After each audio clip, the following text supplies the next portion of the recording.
2026 April 11వ తారీఖు మహాత్మా జ్యోతి Baphule the శతాబ్ది జయంతి ఉత్సవాల సందర్భంగా ఆంధ్రప్రదేశ్ కరెంట్ అఫైర్స్ ఆంధ్రప్రదేశ్లో ఉన్న ముఖ్యమైన ఎడిటోరియల్స్ని మరియు తెలుగు దినపత్రికల్ని దానిలో ఉన్న సమాచారాన్ని సేకరించి అందిస్తున్నాం.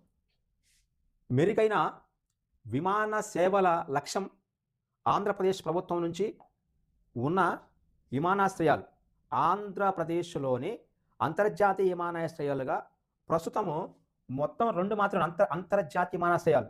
గతంలో ఒకటే రాష్ట్ర విడిపోక ముందు అసలు ఒకటి కూడా లేదు. కానీ విశాఖ గోపాలపట్నం దీన్నే వైజాగ్ అంతర్జాతీయ విమానాశ్రయం అంటాం. రెండవది గన్నవరం దీన్నే విజయవాడ అంతర్జాతీయ విమానాశ్రయం అంటాం. మూడవది మన రేణిగుంట విమానాశ్రయము ఇది తిరుపతి దగ్గర ఉంటుంది. మొత్తం 3 మాత్రమే ఆంధ్రప్రదేశ్లో అంతర్జాతీయ విమానాశ్రయాలు. ఒక ప్రైవేట్ విమానాశ్రయం ఉంటుంది, ఇక మిగతా 3 డొమెస్టిక్ ఉంటాయి. పుట్టపర్తి ప్రైవేట్ది, వాళ్ళ సత్యసాయిబాబా సంబంధించినటువంటి సత్యసాయి జిల్లాలో ఉంటుంది. ఇక మిగతా రేణిగుంట, నెక్స్ట్ గన్నవరం, గోపాలపట్నం. వీటి యొక్క ఒత్తిడి పెరుగుతుందని చెప్పి గోపాలపట్నానికి ఇక్కడ భోగాపురం అంతర్జాతీయ విమానాశ్రయాన్ని విజయనగరం ప్రాంతంలో డిస్టిక్లో కేవలము వైజాగ్కి 40-60 కిలోమీటర్ల మధ్యలో ఏర్పాటు చేస్తున్న కొత్తది అది భోగాపురం అన్నది. అది ఇంకా పూర్తి స్థాయిలో రాలేదు, జూలై ఆగస్టు రావచ్చు. ఇప్పుడు ఉడాన్ 2.0 గతంలో 2016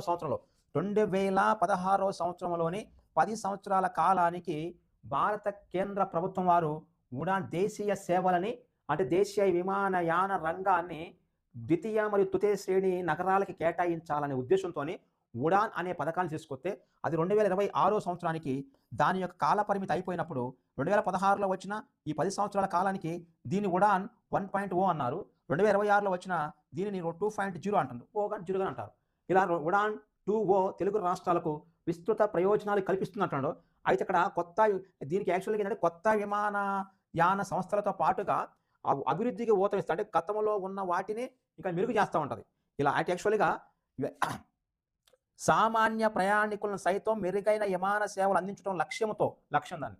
అంటే సామాన్య ప్రయాణికులకి మెరుగైన విమాన ప్రయాణ సౌకర్యాన్ని ద్వితీయ శ్రేణి నగరాలకి అందించే లక్ష్యంతో వచ్చిందే ఉడాన్ 2.0 పథకం అంటాం. దీని నిమిత్తం ఇది ఇటీవల ఆంధ్రప్రదేశ్ ప్రభుత్వంలో విజయవాడ విమానాశ్రయం కింద కొన్ని సర్వీసులు ప్రారంభించారు. ఆ సమయంలో ఉడాన్ పథకాన్ని ప్రస్తావించారు. ఇప్పుడు మన కాంపిటేటివ్ పరంగా ఉడాన్ పథకం నుంచి కావాలి, అది మీకు మన ఎస్ఆర్ ఆన్లైన్ క్లాసెస్లో ఉంటుంది, దాన్ని మీరు ఫాలో కావచ్చు ఉడాన్ పథకం గురించి.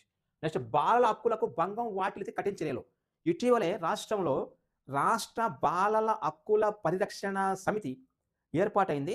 దానికి బాలల హక్కుల పరిరక్షణ సమితి లేదా కమిషన్కి చైర్మన్గా సూర్యనారాయణ రాజు ఎన్నికయ్యారు.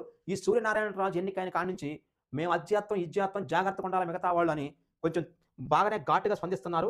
ఏదైనా రాష్ట్రంలో ఏ మూలైన ఘటన జరిగినప్పుడు చిన్నపిల్లల మీద బాలల హక్కుల పరిరక్షణ విషయంలో కొంచెం ఘాటుగా స్పందించడమే కాకుండా మిగతా ఆ అధికారులను కూడా సమన్వయం చేసుకుంటూ ముందుకెళ్తారు. సూర్య నారాయణ రాజు మనకి కావాల్సిన బిట్టు ఆంధ్రప్రదేశ్ బాలల హక్కుల పరిరక్షణ కమిషన్ చైర్మన్గా నియమితులైంది సూర్యనారాయణ రాజు.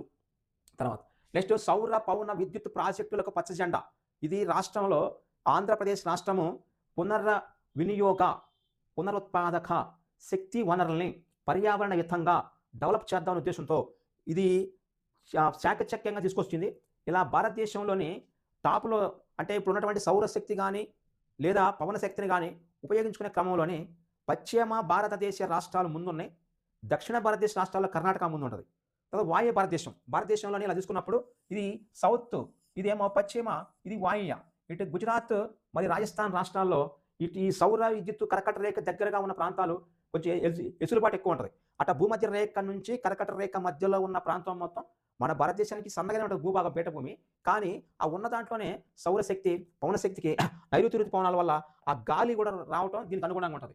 అయితే ఇక్కడ రాష్ట్రంలో పలు సౌర పవన విద్యుత్ ప్రాజెక్టులు పారిశ్రామిక పార్కులు మంత్రివర్గం ఆమోదం తెలిపింది. ఇక రేపు వచ్చేటువంటి ఎగ్జామ్లో ప్రతి జనరల్ స్టడీస్ ఎగ్జామ్లో మీకు ఆర్థిక శాస్త్రం అనే ఇండియన్ ఎకానమీ లేదా ఏపీ ఎకానమీ అనే పార్ట్ ఉంటుంది. దాని నుంచి క్వశ్చన్లో ఈ ఏపీ నుంచి అడుగుతుంటామాట. అయితే ఇకోరెన్ ఎనర్జీ ఇండియా ప్రైవేట్ లిమిటెడ్ ఆధ్వర్యంలో 168.30 మెగావాట్ల సామర్థ్యంతో నిర్మించేటువంటి పవన విద్యుత్ ప్రాజెక్ట్ ఇప్పటి వరకు మన ఆంధ్రప్రదేశ్లో కేవలం 100 మెగావాట్ల మన పవన విద్యుత్ ప్లాంట్లే ఉన్నాయి. కానీ ఇప్పుడు 168 అంటే ఈడ. అంటే ఎక్కువేనట్లకి. నెక్స్ట్ నెడ్ క్యాప్ సంస్థకు 261 ఎకరాల భూమిని కేటాయించడానికి ఆమోదం తెలిపారంట. నంద్యాల జిల్లా బేతంచెర్ల మండలం పెండెకల్, ఆర్ఎస్ రంగాపురం, గుంతపల్లి, కొలుముల్లపల్లి, ముద్దవరం, బేతంచెర్లలోని ఈ భూమిని కేటాయించారు. అంటే నంద్యాల జిల్లా బేతంచెర్లలోనే పవన విద్యుత్ ప్రాజెక్టుని 168 మెగావాట్లతోని ఇకోరియన్ ఎనర్జీ ఇండియా వాళ్ళు స్థాపిస్తున్నారు. మనకు కావాల్సింది అది. అది లెక్క. Okay right. నెక్స్ట్ తర్వాత ఇక్కడ నుంచి మిగతాది మొత్తం అది మీకు చదువుకోవడానికి బాగానే ఉంటుంది, కానీ ఎగ్జామినేషన్ పాయింట్ మాత్రం అదే నంద్యాల జిల్లా బేతంచెర్లలో 168 మెగావాట్ల సామర్థ్యంతో పవన విద్యుత్ ప్లాంట్ని ఇకోరియన్ సంస్థ వాళ్ళు నిర్మిస్తున్నారు. దానికి మన రాష్ట్ర ప్రభుత్వం ఆమోదం తెలిపింది. నెక్స్ట్ ఎస్ఏఈఎల్ సోలార్ ఎంపీహెచ్2 సోలార్ ప్రైవేట్ లిమిటెడ్ ఆధ్వర్యంలో 300 మెగావాట్ల ఇది సౌర విద్యుత్ ప్రాజెక్టుని వైఎస్ఆర్ కడప జిల్లా పెద్దముడియం మండలం, వైఎస్ఆర్ కడప జిల్లా పెద్దముడియంలోని సౌర విద్యుత్ ప్లాంట్ని తీసుకొస్తున్నారు. దానికి 300 మెగావాట్లు. అంటే వైఎస్ఆర్ కడపలోని సౌర విద్యుత్ ప్లాంట్ అది 300 మెగావాట్లు. నంద్యాల జిల్లా బేతంచెర్లలోని పవన విద్యుత్ అది 168 మెగావాట్లు. నెక్స్ట్ తిరుపతి జిల్లా నాయుడుపేటలోని హెచ్హెచ్పి8 ప్రైవేట్ లిమిటెడ్ సంస్థకు 1 KTPA గ్రీన్ హైడ్రోజన్ ప్లాంట్ని ఏర్పాటు చేసి తిరుపతి జిల్లాలో గ్రీన్ హైడ్రోజన్ తిరుపతి జిల్లా, సౌర విద్యుత్తు కడప జిల్లా, పవన విద్యుత్తు నంద్యాల జిల్లా, 3 జిల్లాలు వచ్చినాయి. నెక్స్ట్ కర్నూలు జిల్లా ఆలూరులోని ASR renewable solar 2 limited solar energy 300 మెగావాట్లు అది కర్నూలు జిల్లాలో ఏర్పాటు చేస్తున్నారు. ఇలా కర్నూలు జిల్లాలోని అది సోలార్, తిరుపతిలోని green hydrogen 1 KTPA, next YSR కడపలోని సౌర, అది నంద్యాలలోని పవన. బేతంచెర్ల చాలాసార్లు అడిగిన బేతంచెర్ల సున్నపురాయి గనులు ఏ జిల్లాలో ఉంటాయి అని అడిగినప్పుడు అప్పుడులోనే అది కర్నూలు డిస్ట్రిక్ట్, ఇప్పుడైతే నంద్యాలకు వస్తామన్నమాట. ఇది పారిశ్రామికంగా ఉన్న మనకి ఎగ్జామ్ రాదక్క ఇవి రావడానికి ఆస్కారం ఉంటాయి. దాంతోపాటుగా ఇక్కడ కర్నూలు జిల్లా ఆలూరులోని ఈ మిగతా సోలార్ పవర్ ప్రాజెక్టుని మళ్ళీ ఇక్కడ కూడా ఇంకా పవర్ ప్రాజెక్ట్ తీసుకొస్తున్నారు. నెక్స్ట్ తర్వాత బయోమాస్ పవర్ ప్లాంట్ ఏర్పాటుకు అనుమతి. ఎక్కడది? దాదాపుగా పశ్చిమ గోదావరి, కృష్ణా, తూర్పుగోదావరి, గుంటూరు, బాపట్ల, ఏలూరు, శ్రీకాకుళం, నెక్స్ట్ విజయనగరంలో 8 చోట్ల బయోమాస్ పవర్ ప్లాంట్ని తీసుకొస్తున్నారు. దీన్ని తీసుకొస్తున్నారు. అంటే అక్కడ ఏర్పాటు విధానం బట్టి దీంతో పాటుగా పవన విద్యుత్ ప్రాజెక్టుని అనంతపురం జిల్లా ఎల్లనూరు మండలంలో 150 మెగావాట్ల సామర్థ్యంతో, ఆల్రెడీ అనంతపురంలోని 100 మెగావాట్ల సామర్థ్యంతో 2 ప్లాంట్లు ఉన్నాయి. 100.8 మెగావాట్లు, 150 మెగావాట్లు. దాని తోడుగా మళ్ళీ ఇంకోటి తీసుకొస్తారన్నమాట. నెక్స్ట్ అనంతపురం జిల్లా వజ్రాలు బాగా దొరికితే ప్రాంతం అది. అక్కడ 175 మెగావాట్లతో పవన విద్యుత్తుని కేటాయించారు అనంతపురం జిల్లా. అనంతపురం అంటేనే వజ్రాలు మరియు బంగారం దొరికే ప్రాంతం. వజ్రాలు దొరుకుతాయి కాబట్టి వజ్ర కరూరు అన్నారు. అది యాక్చువల్ కరూరు అనే ప్రాంతము. దానికి వజ్రాలు దొరుకుతాయి వజ్ర కరూరు అన్నారు. అది 175 మెగావాట్లతోని అక్కడ ఒక ప్లాంట్ తీసుకొస్తారు. Next clean renewable energy hybrid limited సామర్థ్యంతో వైఎస్ఆర్ కడపలో పవన విద్యుత్తుని తీసుకొస్తున్నారు. అంటే యాక్చువల్గా ఆంధ్రప్రదేశ్ మొత్తం మీద వైఎస్ఆర్ కడప, అనంతపురము, నంద్యాల ఈ ప్రాంతాల్లోని పవర్ అంటే విండ్ ఎనర్జీ తీసుకొస్తుంది. నెక్స్ట్ తర్వాత శ్రీకాకుళము మరియు విజయనగరం ఉత్తరాంధ్రలో, ఏలూరు, బాపట్ల, గుంటూరు, తూర్పుగోదావరి, కృష్ణా, పశ్చిమ గోదావరి ప్రాంతాల్లోని అది బయోమాస్ పవర్ ప్లాంట్ తీసుకొస్తుందన్నమాట. నెక్స్ట్ 1 KTPA గ్రీన్ హైడ్రోజన్ ప్రాజెక్ట్ని తిరుపతి జిల్లాలో, అంటే గ్రీన్ హైడ్రోజన్ రాయలసీమలో తిరుపతి ప్రాంతంలో తీసుకొస్తుంది. ఈ మొత్తం మనకి ఎగ్జామినేషన్ పాయింట్గా గుర్తుండాలి. ఇది మొత్తం మనం మ్యాప్ పాయింటింగ్గా గుర్తుంచుకుంటే ఈ ఎగ్జామ్ రేపు ఎకానమీ అనే పార్ట్లోనే రావడానికి ఆస్కారం. కరెంట్ అఫైర్స్ ఏలే కానీ ఎకానమీ అనే పార్ట్లో వస్తుంటాయి. పారిశ్రామిక పార్క్ అంటే అక్కడ గ్రీన్ కూర్చోవడం నుంచోవడం ఏముండదు. అంటే ఒక ప్రాంతంలో అన్ని పార్కు లాగా అటు పిలుస్తూ ఉంటారు. పారిశ్రామిక పార్కుల ఏర్పాటు నిమిత్తం చిత్తూరు జిల్లా కుప్పం మండలము ఎకార్లపల్లె పెద్ద బంగనూరు ప్రాంతంలో అది ఏపీ ఐఐసికి కేటాయించారు. అది రావాలి ముందుగా. యాక్చువల్గా పారిశ్రామిక పార్కు కోసం చిత్తూరు జిల్లా శాంతిపురం మండలంలో కూడా మళ్ళీ దాంతోపాటుగా ఆంధ్రప్రదేశ్లోని పారిశ్రామిక అభివృద్ధి సంస్థ వాళ్ళు తీసుకొచ్చినట్టు చిత్తూరు మరియు ఆ ప్రాంతానికి ఎక్కువ టార్గెట్ చేశారు. అంటే యాక్చువల్గా ఆంధ్రప్రదేశ్ పారిశ్రామిక మండలి వాళ్ళు. నెక్స్ట్ విజయవాడలో union bank of India mid corporation branch నుంచి రుణాలు తీసుకొని ఏపీ పవర్ కార్పొరేషన్ హామీ పత్రం ఇస్తే దీనికి ఆటోమేటిక్గా నడుస్తుందట. దాని ప్రకారం తీసుకొచ్చారు. ఇది మొత్తం ఆంధ్రప్రదేశ్లోని పవర్ ప్లాంటులు మరియు పారిశ్రామిక ప్లాంట్లు ఏర్పాటు చేసే క్రమంలోని పారిశ్రామిక పార్కులు చిత్తూరు జిల్లా, అదే పవర్ ప్లాంట్ల విషయంలోనే వేరు జిల్లాలు తీసుకొచ్చారు. నెక్స్ట్ దీనితో పాటుగా మనకి శ్రీ పొట్టి శ్రీరాములు జిల్లాలోని డక్కిలి మండలంలో అల్తూరుపాడు బ్యాలెన్సింగ్ రిజర్వాయర్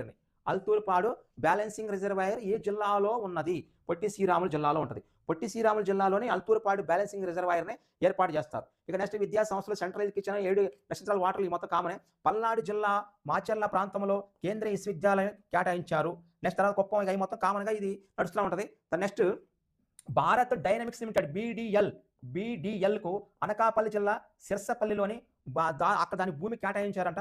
అయితే మనకు కావాల్సింది భారత్ డైనమిక్స్ లిమిటెడ్ని ఆంధ్రప్రదేశ్లో ఏ ప్రాంతంలోని దాన్ని ఏర్పాటు చేస్తున్నారు అంటే భారత్ డైనమిక్స్ లిమిటెడ్ వాళ్ళు కేంద్రంలో ఉన్న రక్షణ శాఖకి దాని కింద పనిచేస్తారు. రక్షణ శాఖ ఆధ్వర్యంలో పనిచేస్తూ ఉంటారు. వాళ్ళకి దీన్ని కేటాయించారు. నెక్స్ట్ విజయనగరం జిల్లాలో భోగాపురంలోని ఆవని బ్రాండ్ కింద 5 స్టార్ హోటల్. ఎందుకు భోగాపురంలో అంతర్జాతీయ విమానాశ్రయం వస్తుంది కాబట్టి అక్కడ 5 స్టార్ హోటల్స్ కావాలి.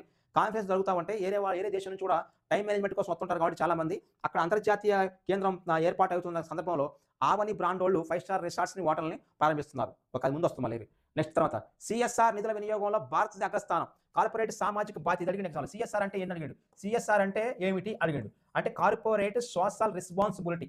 కార్పొరేట్ సోషల్ రెస్పాన్సిబిలిటీ అంటే సామాజిక బాధ్యత. అంటే కార్పొరేట్ సంస్థల యొక్క సామాజిక బాధ్యత. అది వినియోగంలో మొదటి స్థానంలో ఉన్న దేశం భారతదేశం అంటున్నారు. దక్షిణ భారతదేశంలో అతిపెద్ద కార్పొరేట్ సామాజిక బాధ్యత సమ్మిట్ని మినీ లూప్ 3వ కార్యక్రమము శ్రీకాకుళంలో నిర్వహించారు. దాని సందర్భంగా ప్రస్తుతం భారతదేశంలోనే కాకుండా ప్రపంచంలోని అతి పెద్దదైనటువంటి సామాజిక కార్పొరేట్ బాధ్యతని తీసుకొచ్చినటువంటి దేశం భారతదేశం ఒక్కలేని పెట్టేది. Gaganyaan integrated air drop test 02 విజయవంతం. సూళ్లూరుపేట ఇది ప్రతిష్టాత్మకమైన గగనయాన్ మిషన్. భారతదేశము నుంచి స్వదేశములో పరిజ్ఞానముతోని మన యొక్క వికసిత భారతతో స్వయం సమృద్ధితో అంతరిక్షంలోకి మానవుడిని పంపే కార్యక్రమం అది గగనయాన్ అనేది. పోయినసారి గ్రూప్ 1 గ్రూప్ 2లో కూడా వచ్చింది. అది సంబంధించిన రెండో ఇంటిగ్రేటెడ్ ఎయిర్ డ్రాప్ టెస్ట్. రెండో ఇంటిగ్రేటెడ్ IADT2 అంటే రెండో ఇంటిగ్రేటెడ్ ఎయిర్ డ్రాప్ టెస్ట్ విజయవంతమైన శ్రీహరికోటలోని సతీష్ ధావన్ అంతరిక్ష కేంద్రం దాన్ని షార్ అంటాం. అక్కడ నుంచి పరీక్షలు చేపట్టి సుమారు 5.7 టన్నుల బరువు గల నమూనాను క్రూ మాడ్యూల్ను భారత వైమానిక దళం చెందినటువంటి చినూక్ హెలికాప్టర్లు. చినూక్ అంటే అది ఒక తుఫాను ప్రాంతం, తుఫాను గాలులు అవి ఉత్తర అమెరికా ఖండములోని అమెరికా దేశంలో కెనడా దేశంలో వీసేటువంటి ఆ చినూక్ అనే గాలుల పేరు మీదుగా ఒక హెలికాప్టర్ని తీసుకొచ్చారు. అది ఇక్కడ చినూక్ అంటే ఏంటంటాడు ఈ హెలికాప్టర్లు. చినూక్ అంటే ఏంటంటే ఉత్తర అమెరికా ఖండంలో వేసే గాలులు దాని పేరు మీదుగా అటు వైమానిక దళానికి చెందినటువంటి చినూక్ హెలికాప్టర్ని కొన్ని దాదాపు 3 కిలోమీటర్ల ఎత్తులో తీసుకెళ్లి సముద్రంలో నిర్దేశిత ప్రాంతంలో అంటే రేపు వచ్చేటప్పుడు వాటిని పట్టుకొని తీసుకోవడానికి ఎట్టా ఏంటంటే మాడ్యూల్ని తీసుకొచ్చారు. అట్ట భారత వ్యోమగాముల్ని అంతరిక్షంలోకి తీసుకెళ్లి మరలా వాళ్ళని కిందకు తీసుకొచ్చే ఏర్పాటు కోసము భారతదేశం ఇట స్వయం సమన్వయంతో భారత నావిక నౌక మరియు ఆర్మీతో సమన్వయం చేసుకుంటూ అటు ఎయిర్ డ్రాప్ టెస్ట్ 2ని తీసుకొచ్చింది. ఇది గగనయాన్ భాగంలోగా. తర్వాత ప్రపంచంలోనే 5 క్వాంటమ్ హబ్బుల్లో అమరావతి. ఈ క్వాంటమ్ మీద క్వశ్చన్ అవుతుంది. ఈసారి క్వాంటమ్ ఆపేటట్లేరు. టెస్టింగ్ రెఫరెన్స్ ఫెసిలిటీస్ ప్రారంభించిన చంద్రబాబు. అయితే ప్రపంచంలోనే మొట్టమొదటి 5 క్వాంటమ్ హబ్బులు వాటిలోని ఒకటిగా ప్రతిష్టాత్మకంగా క్వాంటమ్ వ్యాలీని ప్రభుత్వం ఏర్పాటు చేస్తుంది. నేషనల్ క్వాంటమ్ మిషన్ని ఎన్డీఏ ప్రభుత్వాలు ఏర్పాటు చేశారు.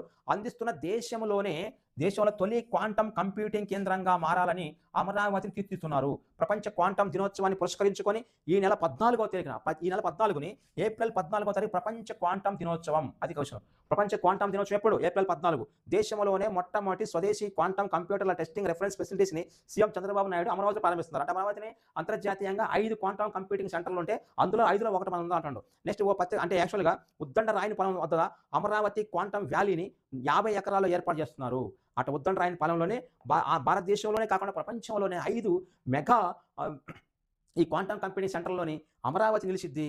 ఏప్రిల్ 14వ తారీఖున దాని ఉద్దండ రాయని పాలెంలోని అమరావతిలో ఏర్పాటు చేస్తూ ఉన్నారు. నెక్స్ట్ తర్వాత వారసత్వ సంపదను భావితరాలకు అందిద్దాం. అంటే యాక్చువల్గా ఈ నెల ఏప్రిల్ 18వ తారీఖుని ప్రపంచ వారసత్వ దినోత్సవం అంటారు. ఈ సందర్భంగా యాక్చువల్గా కొన్ని ప్రాంతాల్లోని కొన్ని హిస్టారికల్ ప్లేస్ని ఆ యొక్క జిల్లా యంత్రాంగం ఎంచుకుంది. ఆంధ్రప్రదేశ్లోని కొండపల్లి కిల్లా పైన హెరిటేజ్ ట్రెక్కింగ్ నిర్వహించాలని, స్పోర్ట్స్ ఈవెంట్ నిర్వహించాలని ఇండియన్ నేషనల్ ట్రస్ట్ వాళ్ళు విజయవాడ కేంద్రంగా హెరిటేజ్ వాక్ నిర్వహిస్తారు. ఈ నెల 18వ తారీఖున ఇందిరాగాంధీ మున్సిపల్ స్టేడియంలోని ఒక సంగీత జూరీని కూడా ఏర్పాటు చేస్తున్నారు. అయితే ఇక దీనికి కావాల్సిందంటే ఆంధ్రప్రదేశ్ రాష్ట్రంలోని ఉన్న విజయవాడ అంటే కృష్ణా జిల్లాలో అంటే ఎన్టీఆర్ కృష్ణా జిల్లాలో ఉన్న హిస్టారికల్ ప్లేసులు దానిలో ఒకటి దుర్గాగుడి ఇంద్రకీలాద్రి, నెక్స్ట్ మొఘల్ రాజపురంలోని గుహలు, అక్కన్న మాదన్న గుహలు, గాంధీ పర్వతం, కొండపల్లి కిల్లా, బొమ్మల తయారీ. ఈ మొత్తం ఈ జిల్లాలోని వారసత్వ సంపదకు నిలయాలి. చాలాసార్లు ఎగ్జామ్లు అడిగిండు. ఈ గతంలో కూడా కొండపల్లి బొమ్మలకు వాడేటువంటి చెక్క పేరు. నెక్స్ట్ కొండపల్లి కిల్లా అప్పుడు ఏ యొక్క జిల్లా పరిధిలో ఉండేది? కుతుబ్ షాహీల కాలం నుంచి ఇది ఎలా పరిపాలించబడింది అంటే విజయవాడ ఏర్పాటు కాకముందు అది కుతుబ్ షాహీల పరిపాలన కిల్లా పరిపాలన ఉండేది. నెక్స్ట్ గాంధీ పర్వతం ఏ జిల్లాలో ఉంది? అక్కన్న మాదన్న గుహలు ఏ జిల్లాలో ఉన్నాయి? మ్యాచ్ కలగాడు. మోహన్ రాజపురం గుహలు ఏ జిల్లాలో ఉన్నాయి? ఇంద్రకీలాద్రిని ఏమని పిలుస్తారు?